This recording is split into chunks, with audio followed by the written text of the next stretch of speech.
During the past week, with the full-time classes, we had a look at customer relationship management. I don't know if I did that with you guys. We also did business models. Did we do business models together and e-commerce?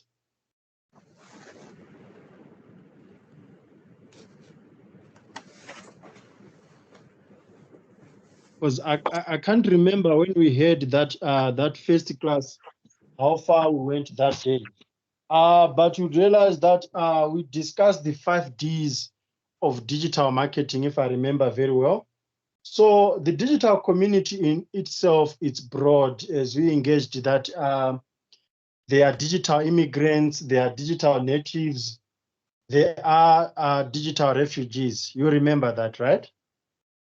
Because I remember asking you guys, where do you belong?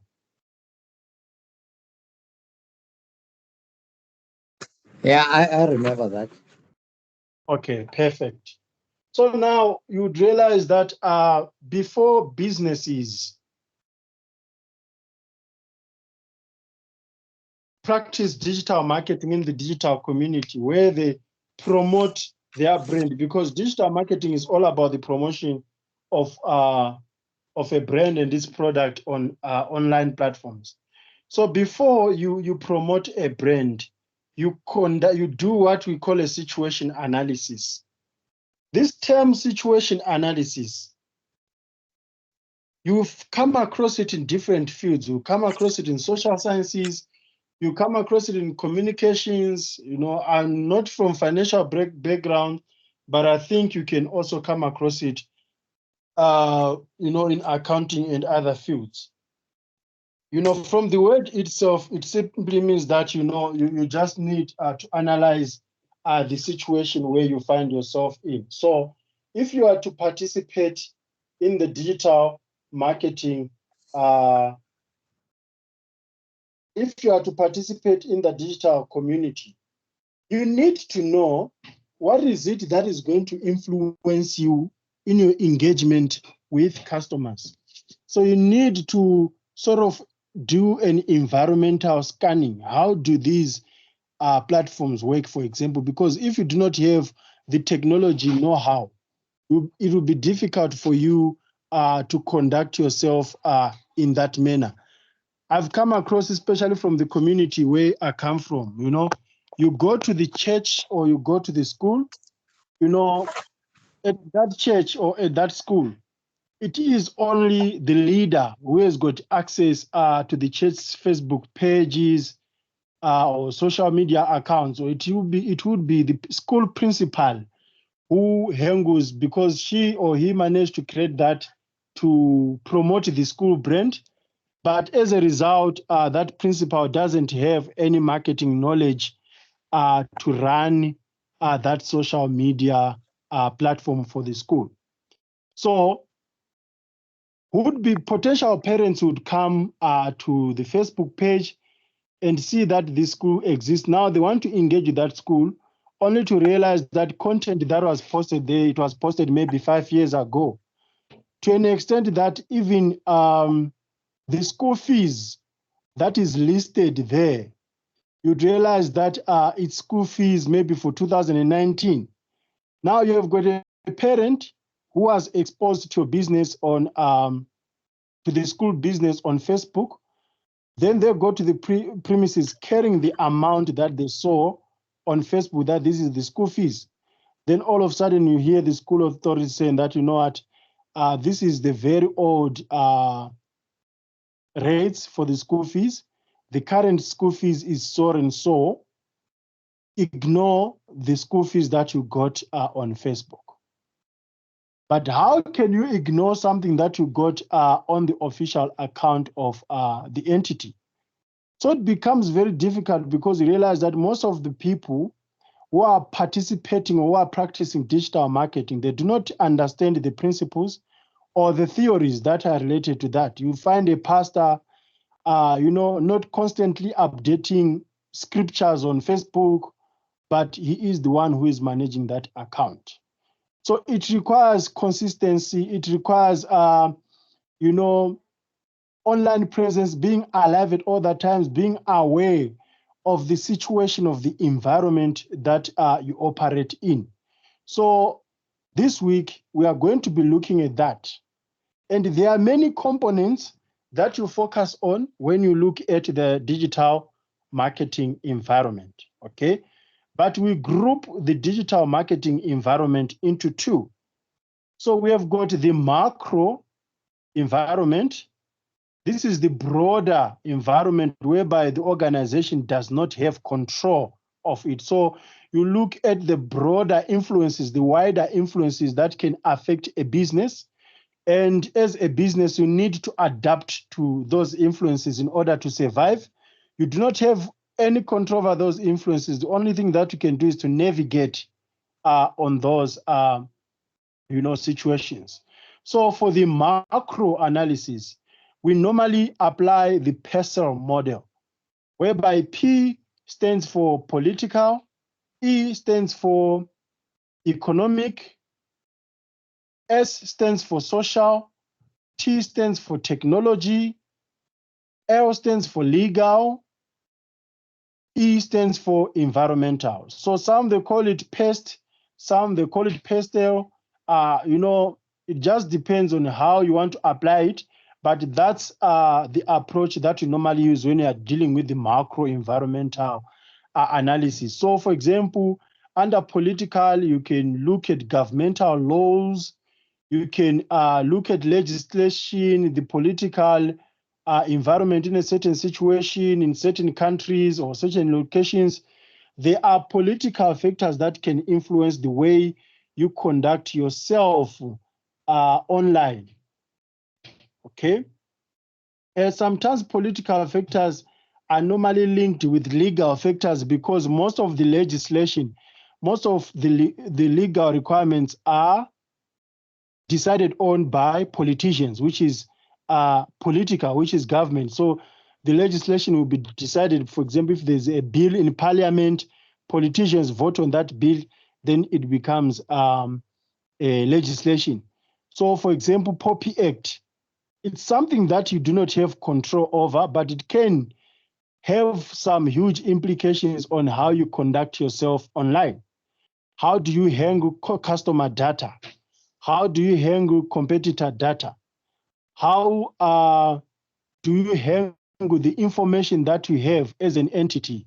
How are you protecting your logo as a company because there are copyright laws that are there? So you have to think about the things that you do not have control over in terms of legal requirements, because at the end of the day, you must be compliant to the regulations. Then economic, you need to know the status of the economic affairs in a country, because that will determine whether your customers are online or not, whether your customers can afford to buy the things that you are selling or not, because people always rush to say that they can afford to buy what I'm offering online. But what about them having access? Because South Africa has got a huge difference, a huge gap between the haves and the haves not. Most people do not have access to devices. Most people do not have access to data. So if you look at the economic nature, of affairs, look at the inflation, data prices, you also need to think about that. That's why you see banks nowadays. Banks, I don't think there's any bank actually that when you download their mobile application, you'd need data. Normally, most of the access to mobile applications for banking is dataless. The banks that you use, guys, do you require data in order to log in and process transactions? Yeah, with F&B, I do. Okay. All right. I didn't know that. Maybe it's because I've got different F&B packages. I've got an F&B student account. Even if I do not have airtime or any data, I can still access the app.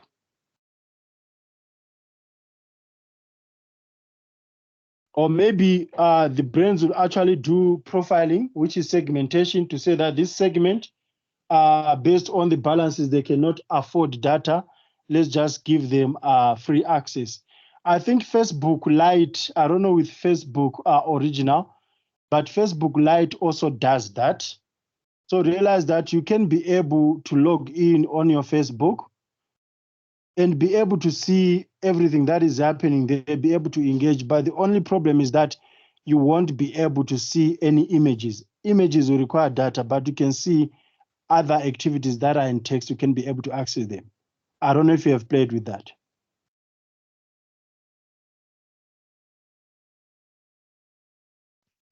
And I've never had Facebook Lite, so I don't know how it operates. Okay. And I think COC actually offers free Facebook. You can actually go to free mode. Then, institutions also did that. I don't know if Boston did that during COVID-19, because that's part of situation analysis and environmental analysis. With COVID-19, since there was hard lockdown, people were not allowed to move up and down, so classes were affected. Institutions like UJ, where I'm enrolled, what they did is that they knew that some students cannot afford devices. Remember, a device is one of the components of the 5Ds. So what did they do? They offered some of the students from the disadvantaged backgrounds, they offered them laptops. Then every student was allocated 30 gigabytes of data, meaning that now, in order to engage with students online, you won't be able to hear any excuses that they do not have gadgets. You won't hear any excuses or complaints that they do not have data. I don't know if by that time you guys were registered with Boston in 2020, 2021 by then. Because most institutions in South Africa, they had mitigations whereby they give students free data.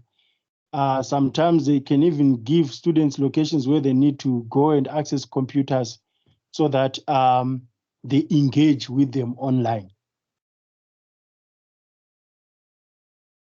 How did it work, guys? You are employed at work. Were you subsidized with devices or data with the work from home?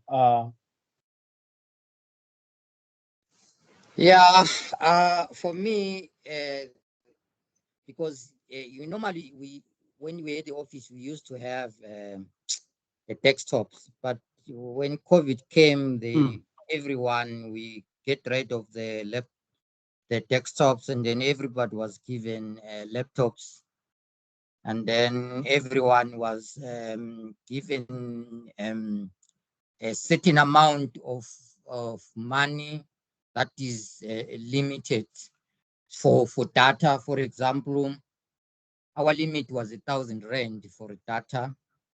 So you can go, whether you go to MTN and then get a contract for the router that is going to supply unlimited data or whatsoever. But then they need data that you need to have enough data. So we're still on that. Yeah, even right now, I think there are some businesses that have sort of like maintained that sort of continuity, and I've heard some in the industry saying it, referring to it as a hybrid working model, whereby you just look at the situation. That's part of situation analysis. You look at what is happening in the environment, and nowadays most HR practitioners are also pushing for 4 days a week work. So instead of going to work for 5 days, people are actually opting for 4 days. So that's part of environmental scanning.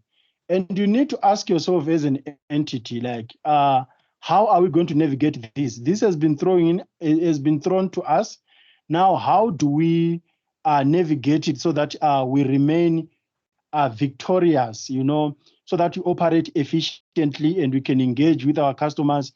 We can still engage with our suppliers, with our stakeholders, considering what is happening now. Even looking at technology also remains one of the factors that contribute to the macro environmental analysis. Nowadays, people need know-how. I know we always hear this thing of saying that we learn on the go. But as new technologies emerge, especially when it comes to artificial intelligence, it is becoming difficult for us who were not born during the technology era to sort of adapt. So at the end of the day, you are even forced to go to YouTube to check the manuals, on how some of the things work. I've done that, especially with most of the learning management systems that I come across, like how does Moodle work? I need to go there and sort of teach myself, because if I don't, then no one will be there to teach me, because most of these components are not taught in class. They are sort of self-learning. I don't know if you guys come across that in your workplace, whereby you have to actually teach yourself to navigate the innovations or the technology tools that are available out there, be it in Outlook, be it in video conferencing and so on. By the way, Kanye, welcome. Thank you, sir.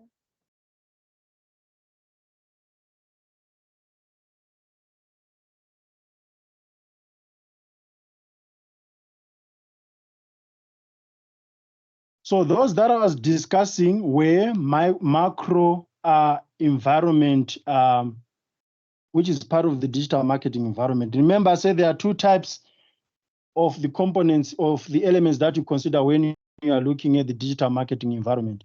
You've got the macro environment, which is the wider scanning of any entity. Then we've got the micro environment. So macro MA and micro MI.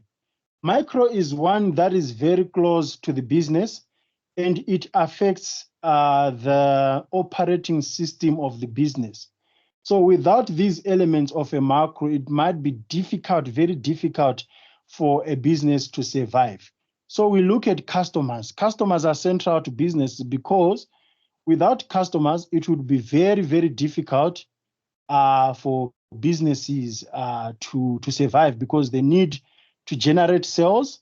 Even if it's non-profit organizations, they still need clients that they serve. For example, if it's a gender-based violence non-profit organization, you still need your clients who are the victims of those social issues. So clients or customers will be central to your analysis. And if you do not know who you're engaging with, it actually becomes difficult for you to survive looking at your strategy. Remember, we spoke about the 7S. It is in your lecture notes, the 7S. And on one of those S, there is strategy, which is, what is it that the business does for a purpose? So you'd realize that all businesses, all entities, they've got their purpose of being. Either we serve professionals, or we sell groceries, or we offer higher education degrees like Boston. At the end of the day, you've got the strategy that keeps you going as a business. Don't be confused. I'm talking about an organizational strategy, not a digital marketing strategy. So you look at customers. Customers are part of the micro environment. You look at suppliers. Suppliers are also part of the micro environment, because without suppliers, it will be difficult to operate. Think of KFC. If there's no one who supplies them with chicken or ketchup or potatoes, how are they going to operate? So suppliers are also part of the micro environment. So you need to understand your suppliers. You need to know your suppliers. You need to know how to engage with them digitally. Then we also have intermediaries. So these are the middlemen. Those are also relevant, because they connect you to markets. They also connect you to suppliers. So intermediaries are also part and parcel of the immediate environment. So I've given you an overview of the digital marketing environment, which is categorized into two. macro environment and micro environment. Are there any questions so far?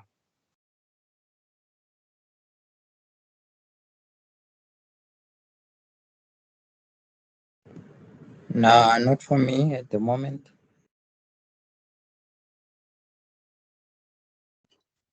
Can Okay, I I just ask just, something, Nico? Did yes. you display a slide or not yet? Because I can't see a slide on my. Oh, I didn't display the slides because this is the stuff that we covered last week. So I just wanted to give you guys an Oh, overview of what oh, we are okay. going to do, rather than bombing you with lessons for today when I don't even set up the scene of what is it that we are going to be doing. All right then. All right. No, but I don't have a Yes. question. I was listening to everything you're saying. It's clear. Okay. All right. Then while it's on that, Tobile, just know that, I'm just making it easier for you. When you go to those slides 7, 8, 9, I think, especially 9. When you go there, now you'll be able to relate, that this is the stuff that we're talking about. So it is the stuff for last year, actually. Yeah, I could actually tell that it sounds like stuff we did last year. All right. Now we are going to proceed to the stuff that you are going to be looking at today. So as I told you guys about the digital environment,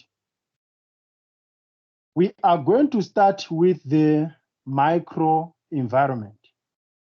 Remember, the micro environment has got internal babies, which are customers, which are suppliers, which are intermediaries. So we are now going to look at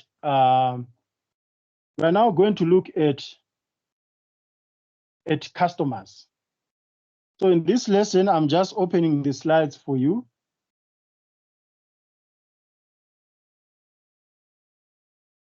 We will be looking at customers, why customers are part of the micro environment, and why customers matter in digital marketing. I know some of these things are very repetitive to say, but the more we repeat it, the more it resonates in your mind, the more you also find new occurrences or new patterns that are happening in the industries at the moment. So if there's something that you can also relate in the industry or in the business world, please do not hesitate to share. I don't know if you can see my screen yet.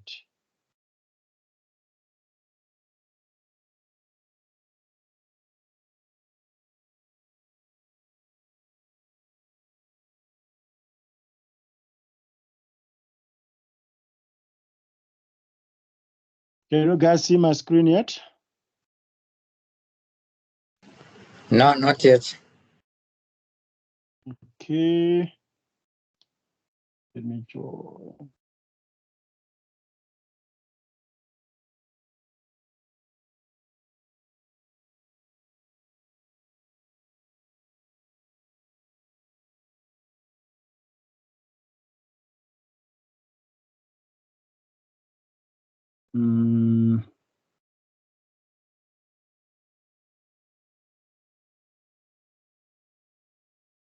Okay, just give me a second. I'm trying to share this screen. I don't know why it's not sharing. It's also not showing on my other gadget.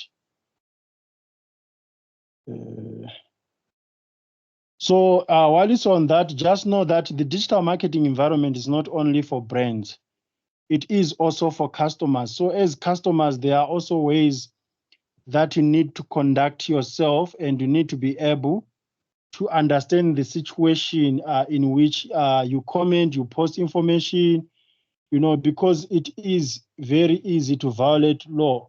For example, if you use foul language, if you are not compliant, you can also be blocked on systems. I know Twitter does that.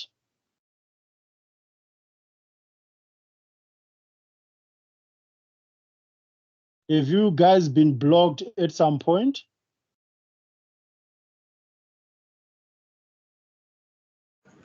for not following the rules? No, I've never. No. All of a sudden, everyone is a good girl, is a good boy. Okay.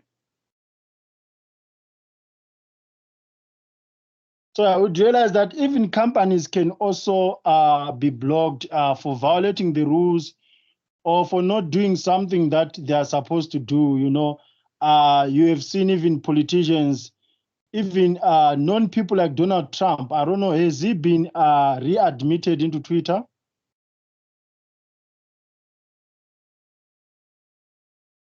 Excuse me, guys. Can I get a glass of water and take my tablets? I've got a headache.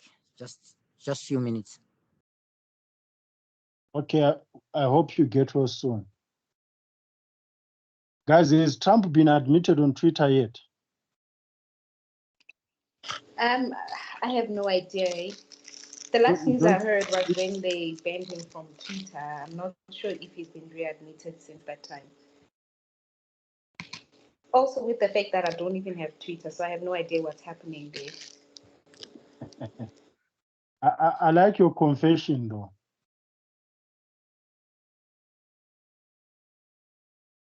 All right, guys, can you see the screen now? Not yet, no.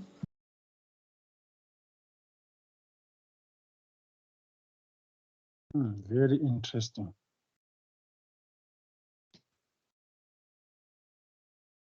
I wonder why it's not coming up.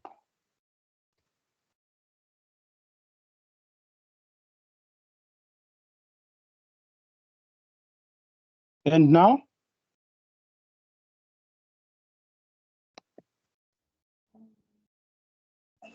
I can see on my side. Okay, that was Kanye. No, sir, it's just written notes on my side. It's like a phone, no? Are you using a phone, sir? Yes, I'm using a phone because my laptop is acting up, but I can see it on my other phone as well. Okay.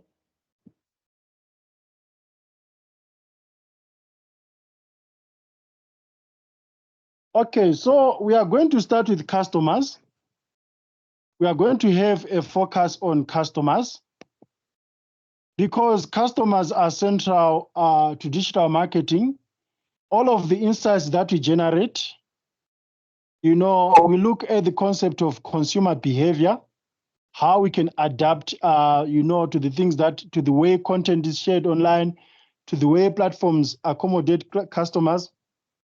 So this is why we would start with customer analysis. Remember, we are doing micro analysis because customers are part of the micro analysis. You said you can all see the screen, right? Because I can see it on my other phone. Yes. Yeah, we can see it. Okay, perfect. So we are going to perform a customer analysis, and you are also going to do a case study and application, like how would you perform a customer analysis. You'd realize that customer analysis is very, very big because that's where you look at the components such as customer satisfaction, customer loyalty, customer experience. I'm sure you guys in your workplaces, you've come across the concept of CX, right?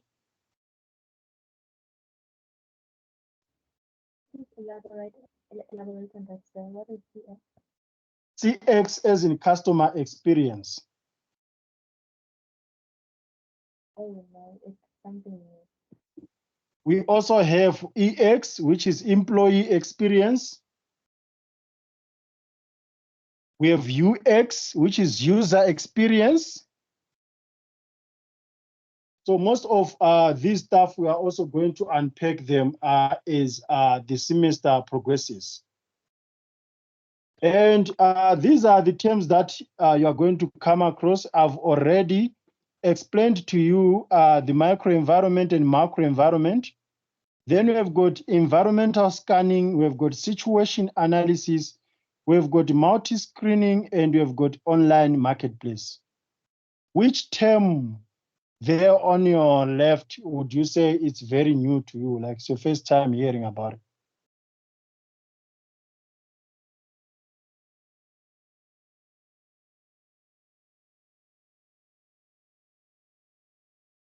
I'm familiar to all of them.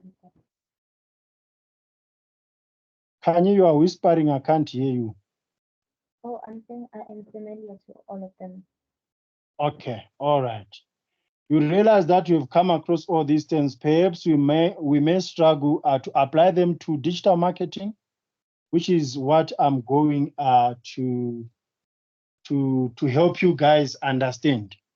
So, class activity. What are the two elements of digital marketing environment? We've just discussed them.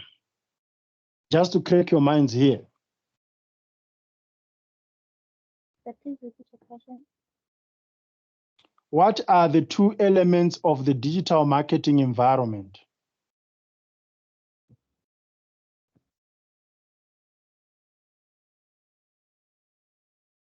Isn't it micro and macro? Yes, that's perfect. That's correct, even though you're not sure. All right, so those are the two elements of digital marketing environment, the micro and the macro. That's correct. Why are customers part of a micro environment instead of a macro environment?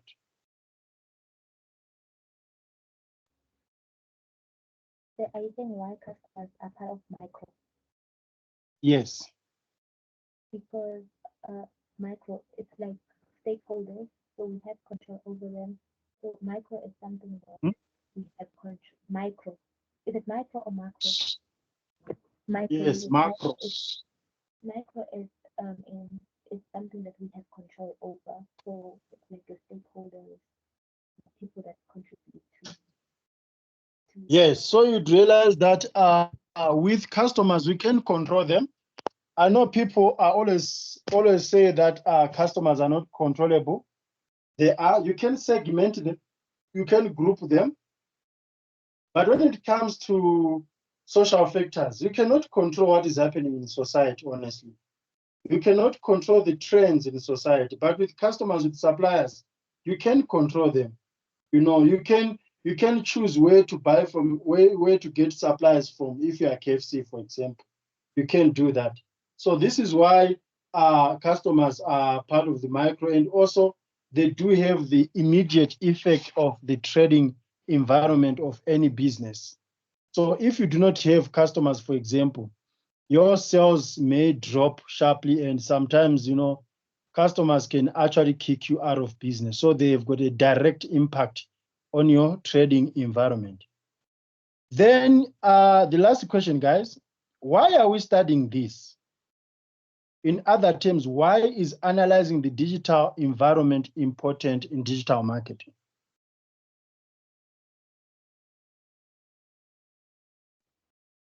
It guides us, like for example, if you look at the macro environment, there are under legislation, there are laws that govern you to do things such as your Poppy Act, things like that. So they guide you. So you need to make sure that you are compliant with the regulations, the laws. That's true. What else?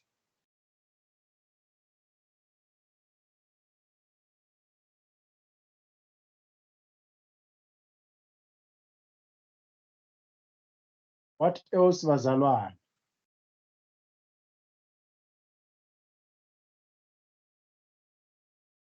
You also need to understand the platform policy. You realize that almost all platforms have got their own policies. Facebook has got its own policy. Microsoft Outlook for emails has got its own policy. You know, TikTok has got its own policy. Mobile applications, they've got their own policies. So you need to understand the policies so that you are not kicked out of the system. Okay? Most of these things I've already explained them when I was giving you guys an overview. You just need to know what is happening in the society so that you can adapt to it. Already companies are adapting to the war in Ukraine. war in Gaza. You know, companies adapted to COVID-19 and all it impacts that it had. Already there are companies that are adapting to elections that are about to happen in this country. Companies adapt to technologies, you know, if there are new tools or new platforms, companies would adapt to that. Companies would adapt to social trends, such as attire in the workplace, you know. You need to add to, as a brand, remember a company is a brand, you also need to have some sort of like dressing policy, and at the same time embracing this emerging trend of inclusion, diversity and inclusion, being able to accommodate people from different backgrounds. So realize that most companies nowadays, they are not strict on attires. You know, long ago, especially when it comes to women, they were in a very disadvantageous position. You'll be taught that you cannot wear tight pants. You need the only pants that you can wear, it will be slacks, you know, either a skirt or a slack. Anything like a hipster or something, it would be deemed, you know, inappropriate. You know, so those are some of the way companies are sort of like adapting to the social dynamics, you know. Uh, Now we've got the culture of crop tops with AMA 2000 being in the workplace. Some, they are adapting to that, you know. Think about tattoos. There are also rules on tattoos. I don't know what happens in your workplaces, guys, but can you see these trends, these environmental trends are being considered in your workplace? Yes, sir. Don't worry, I want to tell your employers.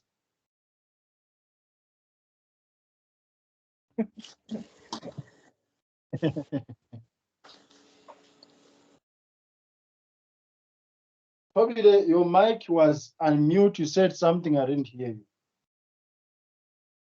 No, it was a mistake. Sorry. Okay. All right. I hope, guys, the things that I'm mentioning here, you can actually relate with it, like something that is happening in your world, not in my world alone. Yes, sir. Yeah. Yeah, it's happening. So Okay. So what does customer analysis entail? Customers' attitudes towards the internet have changed significantly. During the last two decades, shoppers are becoming more attuned to buying online, and digital technologies enables them to be well informed when making purchasing decisions. So you'd realize that you know, most of these studies were done before COVID-19. For example, the source that I included there was done in 2011. But imagine after 2019, you know, with the hard lockdowns, almost, you know, almost one, you know, like 9 in 10 people have actually online accounts, one or the other. They've shopped online, be it via Takealot, be it via Uber Eats, you know, not necessarily going to websites, but to using those mobile applications that we have. And we are also being well informed by looking at ratings, you know, looking at reviews from others. So we actually do not rely on companies, on brands to lie to us, because sometimes brands can mislead us. So there's now a significant struggle for power between the retailers and the consumer. And in the future, as the consumers become more informed and demanding, so already when you are ordering something, you already know what you want because you've done research, you've looked at reviews. At the end of the day, the brand cannot mislead you into getting something. Do you guys go through reviews or ratings when you're about to make an online purchase? Yeah, I do. And Hmm. when I see the satisfaction for maybe, let's say, 50% or more than 50%, and then if I want to buy that thing, and then I know that there's a lot of people that say thumbs up, and then I can go for it. But if it has a lot of negative comments, uh I really I sometimes I do hesitate and end up not buying it. Mm. Or sometimes you actually tell yourself, like, let me take a risk, like make a risk and see, especially if that product is very scarce. Yeah, but it depends how, okay, it can be very scarce, but if there's a lot of negative comments and say this product is not worth of it, this product is not of it, no, I don't buy it. Mm. I really don't go for it because Hey, you are very tough. it's a Hey, when hassle online. sometimes. It's a hassle sometimes to return things back. It takes a longer time. That's very true. Even for that money to be refunded as well, they will say 7 working days. But for you, you only took a day to get something. Yeah, I remember mine. They took, I think they paid it in quarter. It took a long time to get the refund because I had the product, and that product, when I returned back, it wasn't on stock. So they decided to refund me, but I didn't get the money all at all. It was refunded in piece. So yeah, sometimes it's a hassle because sometimes you need to buy something else somewhere else, and then that money is not even there. So you have got now to pop another money from your pocket. Yeah, we are going to talk about what you are saying in the next few lessons, which is customer experience. What is it that customers go through when making purchases?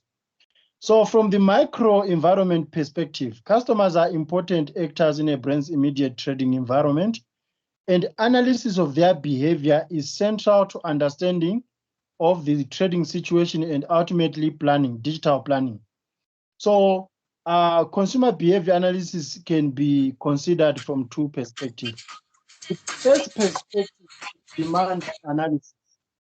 So you'd realize that sometimes customers, they buy something because it is in demand. It is on demand. So this involves understanding the potential and actual volume of visitors to an online presence and the extent to which our prospect convert to tactical and strategic outcomes such as lead generation or sales. I know I've been to e-commerce platforms on several occasions. When I realize that something is on demand, like it's trending, I end up getting it even if I do not have an immediate need for it. But because it's something that is trending, I don't want to be left behind because it is in demand. I end up getting it. So you can look at that from demand analysis, especially when there are specific seasons, Black Friday, seasons like Easter. Right now, we have got things that are on demand that are related to Easter. Is it something that you also normally do, guys? Or you only buy something when you have got a need for it? Even if it's on demand, you wouldn't get it. Maybe if I see an influencer talking about the product, then I buy it, even if I don't use it. Yes. Okay. Then another perspective to consider is digital consumer behavior. There are also many trends in how our users behave online. And some of those trends are completely different to the way users would behave offline. So here a marketer wants to understand the needs, the characteristics, and the digital experiences of or behaviors of target consumers. These variables are often collectively referred to as customer insights. Based on this analysis, customer segments can be created, which will be used to develop targeting approaches as part of strategy and planning. So you would also consider customer analysis by looking at how people behave online. How do they post how do they post content? At what time of the day? How do they engage with brands? What is the language that they use? in terms of terminologies, because segments have got different languages that they use. The language of AMA 2000 can be completely different to the language of AMA 90s, for example. So where do they hang out? When they want to buy something online, what procedures or processes do they follow? So once you analyze customers that way, you can always give them, expose them to some guidances, even though they won't even know that they're being given guidances on how to purchase a product. Remember, digital marketing is about promoting a product. So the equation is incomplete if there are no sales that are generated. Digital marketing must result in generation of sales, must result in customer retention, must result in customer loyalty, must result in customers being satisfied, and so on. Are there any questions so far?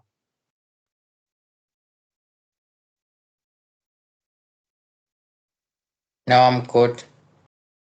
Okay. So since we say that there are two perspectives, now let's have a look at the demand analysis and its implications for digital marketing planning. Demand analysis, this is a process which includes understanding current trends and levels of use for the internet and different online services and how they relate to services and products of that organization that it wishes to deliver online. So here, digital marketers need to be aware of the factors that affect how customers actively use the digital services on offer. Think about Checkers 6060, the way people shop physically, going to a Checkers stores. Is it the same thing that they would do when they are ordering groceries using Checkers 6060? Is the budget the same at all? So you need to consider that. The benefits of demand analysis are that brands can identify opportunities for influencing and delivering sales online based on actual use of digital media by individuals in the brand's target market. Digital demand analysis can also reduce guesswork. So already, because you have got a basic understanding of your customers, how they behave online. For example, at the magazine where I work, whenever the new edition is out, I already know that I'm going to have issues with customers who are going to say that they've forgotten their password. Okay, I'm going to have an issue with this and this because it is a trend that is happening over and over and over again. So it reduces guesswork now, and it improves the effectiveness of digital marketing communication campaigns.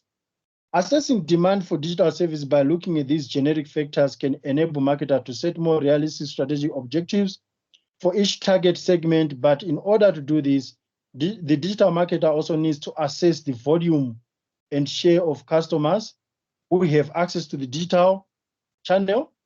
For example, if you are Checkers, you need to ask yourself, how many are coming to the stores? And you can see that through physical transactions.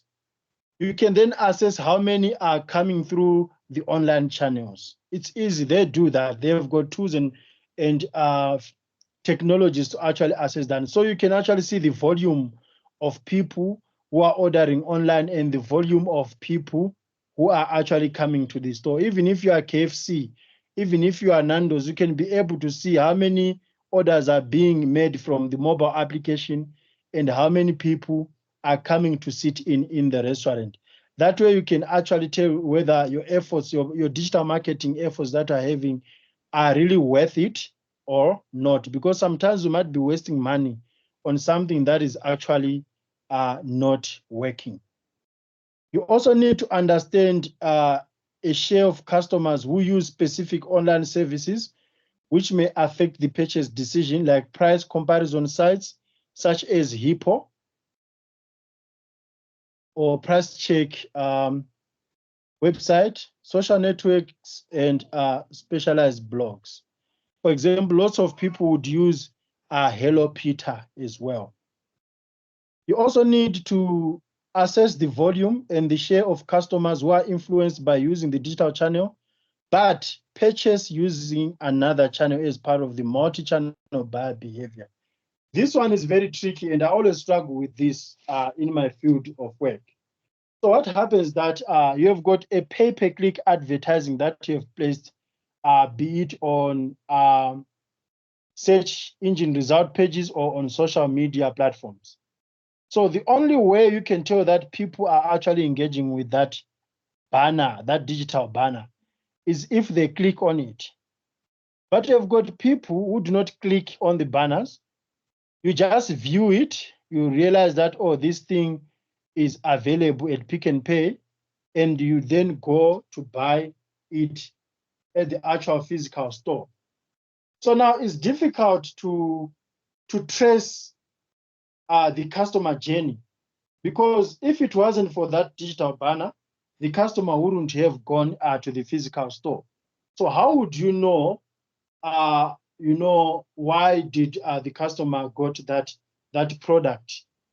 Because sometimes you need to understand where the product was advertised and how was the customer made aware of the product and how did they come to buy this product. Some companies would manually do it, especially when it comes to HR practices. Have you come across a field where you fill in, where they ask you like, how did you know about this, or where did you get to us? Then there are sort of like many options on the drop down. Yes, sir.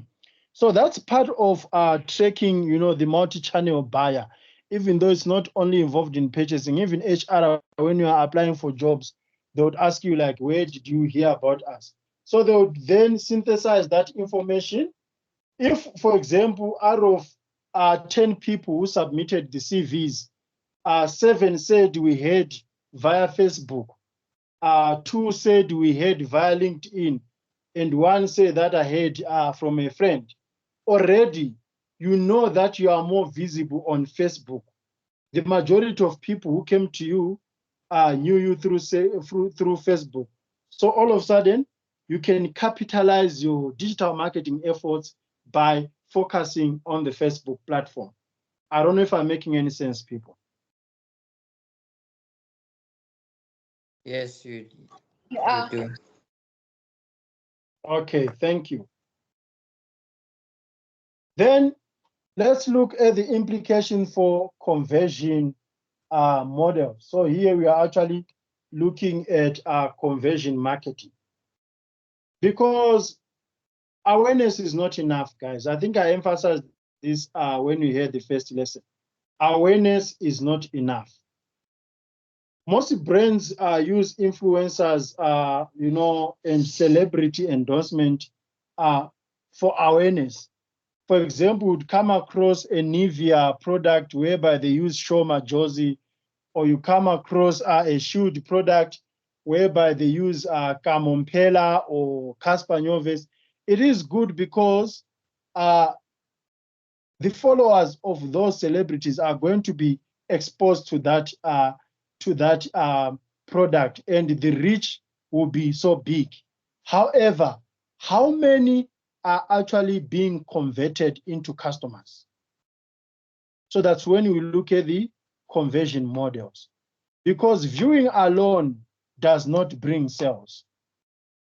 You can have 5,000 people viewing a Mercedes-Benz model, which is on the banner, on the celebrity's banner, but not all of them, not 5,000 people are going to buy that Mercedes-Benz.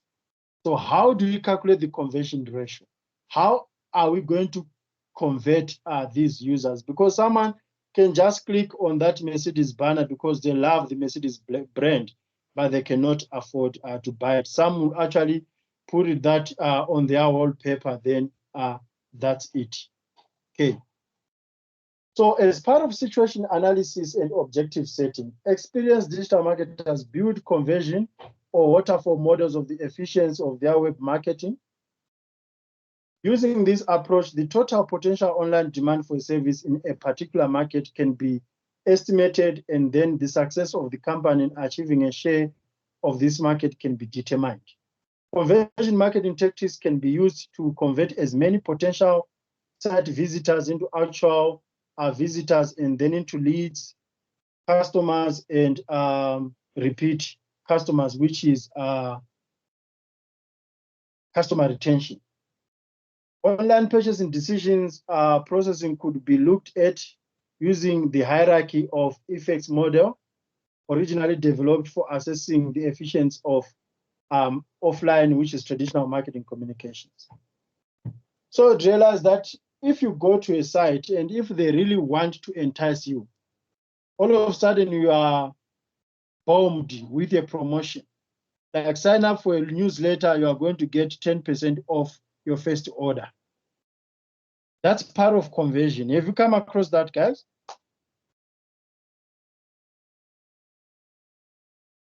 No, sir. I have. We do come across that on daily basis.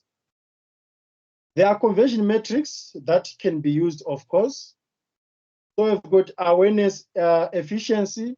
Awareness is the one that you'll be using for reach, you know. So here you're just making sure that the market is aware of you. So if the market is aware of you as a brand, it means that the chances of you existing in that marketplace are very high. Then we've got attractability efficiency. You know, okay, fine, you have been made aware in the market. Now, is the market attracted to your offer? Okay. Then you've got the engagement efficiency, and lastly, you've got the conversion efficiency. So it is the same thing with, let's say, a lady who is in the dating market. So I'm talking about someone who is single to mingle, someone who is in the dating market so that they can find a potential suitor. So by moving on the streets, you can make the people in the market know that you are single, so you can make them aware that you are available. However, some won't easily convert with you by you making yourself aware to them. You have to be attractive to, you have to be attractive for them to approach you. But sometimes being attractive is not enough. You have to engage with them. Okay? Once there's engagement, maybe they might fall in love with you and take things further. Some, you actually need to prove yourself, to actually say, you know what, this is what I'm going to do, and all of a sudden you are converted. So you can look at it from that angle. We know people, for example, if they've been made aware of you, they will still say, you know what, let's get to know each other. Maybe if we get to know each other, I can have some, desirable thoughts about you. So that's engagement efficiency. While some, they'll just say, I fell in love with you the moment I saw you. So the moment they were aware of you, that would be awareness efficiency. Am I making any sense in that Mjolo department, guys? Yes, sir. I'm trying by all means to make this, as clear as possible. So the model is instructive for improving digital marketing within a brand, since these different types of conversion efficiencies are key to understanding how effective online and offline marketing communications are in achieving marketing outcomes. So you need to know at which stage here you're going to convert a user. Are we going to convert users after we have made ourselves, after they've been made aware of us? Or do we need to attract them with some packages? Buy one, get one free. That's attractability efficiency, okay? Or refer a friend and get the next order free, okay? That's part of an attraction. We are giving you an attractive offer so that you can be converted as as an audience to a customer. So you are converting someone there from being a mere audience to a transaction, which then you become a customer. You can also do that through engagement, like you give them, you get access to newsletter. Then in exchange for that, we give you a loyalty program. Clicks does that with their Clicks Club card. Pick and Pay, they do that with their Smart Shopper. So in order for you to have access to discount, you need to register that Smart Shopper card. So in exchange, you're actually giving them information so that they can engage with you. Have you ever looked at it in that way, guys?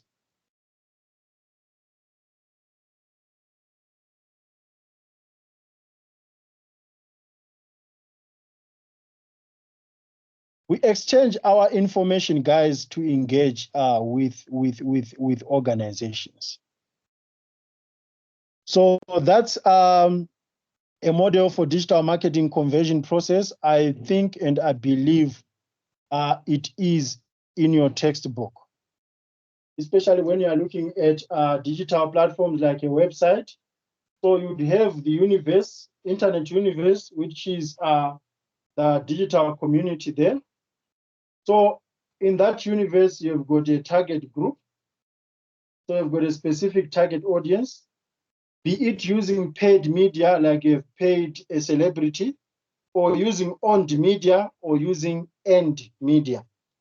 So with that target audience, you split it into two. You've got repeat visitors, you've got unique visitors, those who are coming there for a specific engagement. Then you've got under repeat visitors, you've got active visitors, and also under unique visitors, you've got active visitors. That table is incomplete because you also have what I would call passive visitors, okay? Passive visitors are those who are always on your platform, but they never do anything. And at some point, we are passive visitors. We just want to see what is it that is happening on that website, you know? We are not buying, you know, but we just love being there, especially those who follow celebrities. They read a lot about celebrities, but they never engage with those celebrities. They never buy what those celebrities are selling. So you are passive. You are alive there. You are not engaging, you are just passive. Then we have got key outcomes. Then on those, you can have your performance metrics there. I see on the screen, they say performance drivers. You can actually be able to tell where, at which stage have I indeed converted an audience. So conversion modeling is complex because it needs to consider both offline and online behavior. For example, an advertiser may use Google AdWords to promote their product, but some shoppers will buy online while others will prefer to use other channels to make their purchases, e.g. Use of phone or buy install. I think I explained that earlier. In the busy third quarter trading period of 2014, John Lewis saw online sales rise by 19%, while store sales showed no growth. However, click and collect accounted for over 50% of deliveries, showing the complexities of online shopping journey and the increased opportunities to connect with the shopper. So these are some of the things that are actually happening even in South Africa here. All of a sudden, you see many people coming to the store without even clicking on the information that they are getting online. And we feel like maybe someone told them to come here, not knowing that it is your digital marketing activities that are driving physical walk-in, because some people are skeptical to buy online. So while they are doing their socials on online, they come across your content, then they'll be like, you know what, I'll go to the mall tomorrow to buy. And it will be difficult for you to know how those customers got to you. So it is useful to put in place the means of monitoring cross-channel conversions at different stages in the buying process, as it can help a brand to understand how it might improve performance in both online and offline channels by making the marketing spend more effective. Okay, we've got an activity, guys. These activities, they are more effective when you're in class. So I'm just going to give you guys a brief overview of what it is all about. But you can click it if you have already downloaded the slides. You can go and click on the link. So this is from Sunday World. It is a partnership between Pick n Pay Clothing and Zando. Do you guys know Zando? Yeah, I do. Okay. So Zando, as you know, it's an online platform. It does not have any physical stores at all, right? It is completely online, according to my understanding. Then Pick n Pay, it is an offline platform, Pick n Pay Clothing. It is an offline platform and it does not have any online platform at all. Like it does not have an online e-commerce whereby you go to Pick n Pay Clothing online website and you buy something. There's no way you can find that. So we've got a partnership between a store that is completely offline and a store that is completely online. Meaning you should be able to get Pick n Pay Clothing on Zando platform. So in performing a customer analysis here, I'll start by asking you guys, how is Pick n Pay going to benefit that partnership? And how is Zando going to benefit that partnership? And how are customers going to benefit that partnership?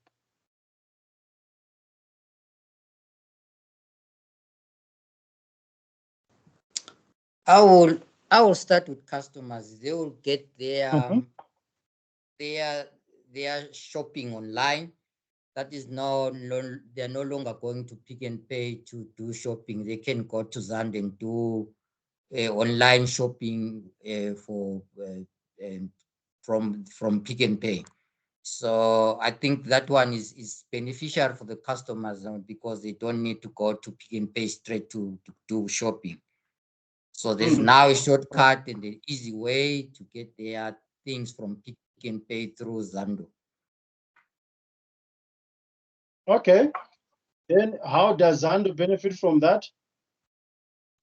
I think Zando is gonna benefiting by now because there will be more customers coming into online. So even if ever they're not looking for things for Pick n Pay, they can even get things for straight from Zando. They straight away somebody who's looking things for Pick n Pay, suddenly he sees something that he likes from Zando. So Zando is gonna benefit more customers coming. Yes, so it's going to get a share of Pick n Pay Clothing customers.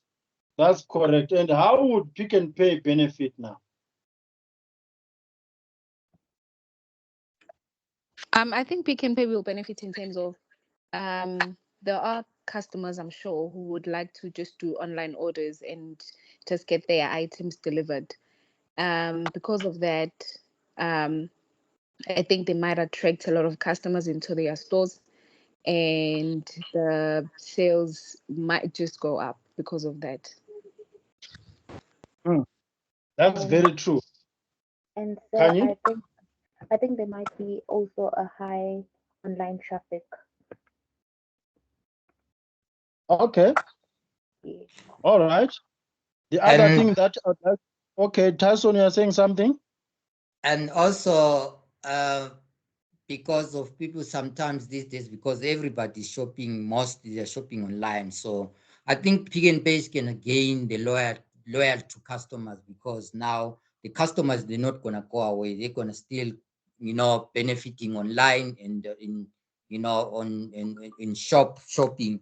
So in terms of, because sometimes when you have got no time to go to Pick n Pay, and then you've got no other options to shop at Pick n Pay, you end up saying, leaving Pick n Pay brand and going to buy somebody. But now their customers, they're gonna remain loyal because they know that they're getting another platform to shop in Pick n Pay. Okay.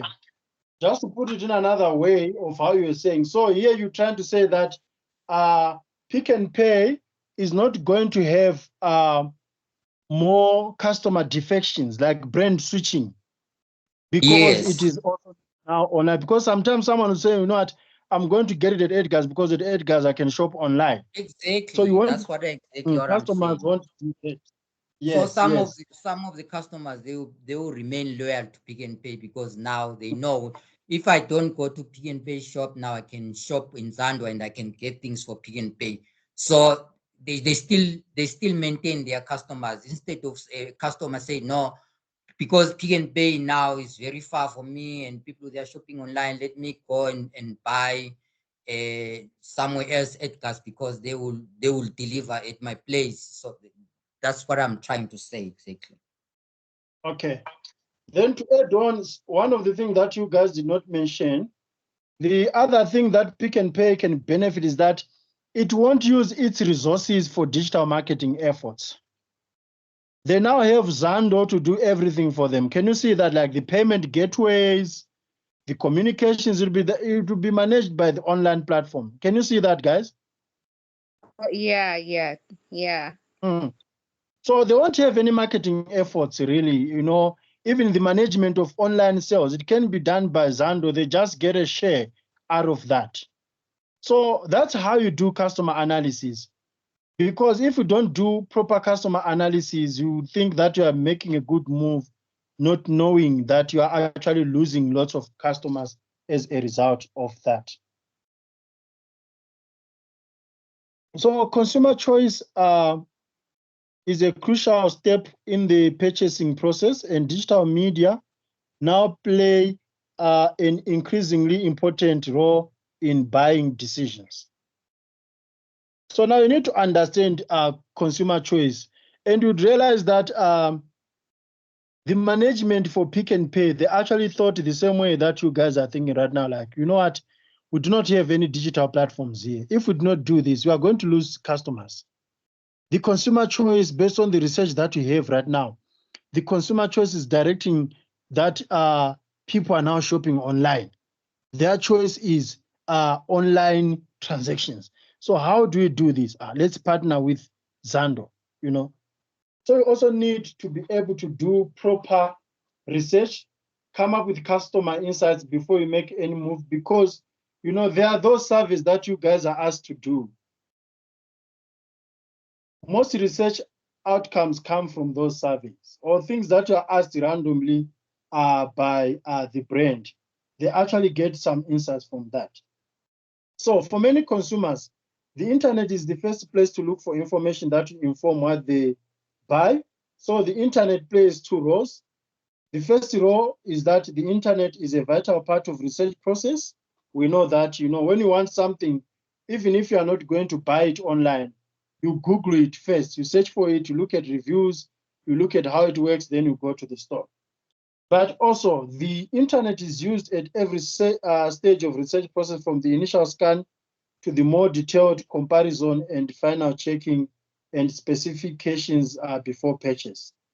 So by understanding the dimensions which affect how customers interact with online trading environments, digital marketers can identify key points where they can seek to manage conversion. By studying online customers, marketers can garner a great deal of insight into online behavior. But for marketers working in the business-to-business environments, there are further considerations, because you are now working with entities, you are not working with individuals. Okay.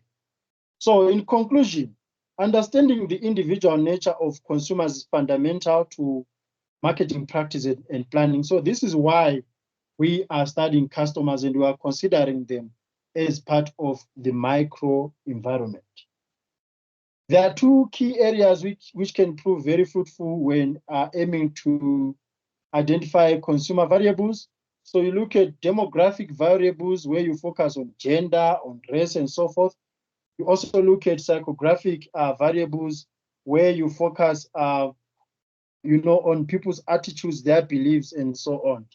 For example, some people say that they eat halal food, you know, it might be related to religion or to culture. So a digital marketer should consider how the antecedents can influence a customer's motivation to engage with the digital offer, and also look for opportunities to create competitive advantage by overcoming potential barriers. We are going to talk about antecedents in the next lesson. Are there any questions so far? No question. Not for me. All right, let's take a quick break. Let's say 5 minutes I just want to stretch my legs. Then we are going to do lesson 14, looking at the framework for understanding online customer experience. Sometimes it is called DCX, Digital Customer Experience. Guys, these slides are available on Core Campus, right? Have you seen them?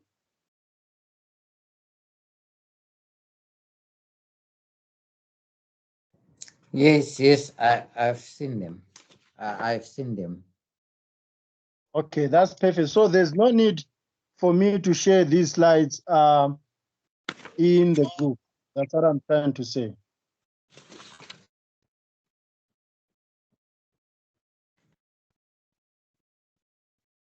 Okay. All right, let's have a quick break. Then we'll join here at 19:35, right?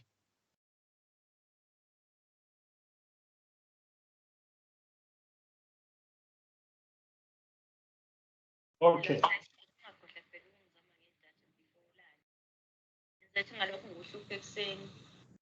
Ungakhohlwa Tyson ungithengela idatha today-ke ukuze ngizokuhlupha kusasa because enye ngizoyenza i-assessment ngo8:30. Yeah, 8:30 I think. If ngisho kodwa.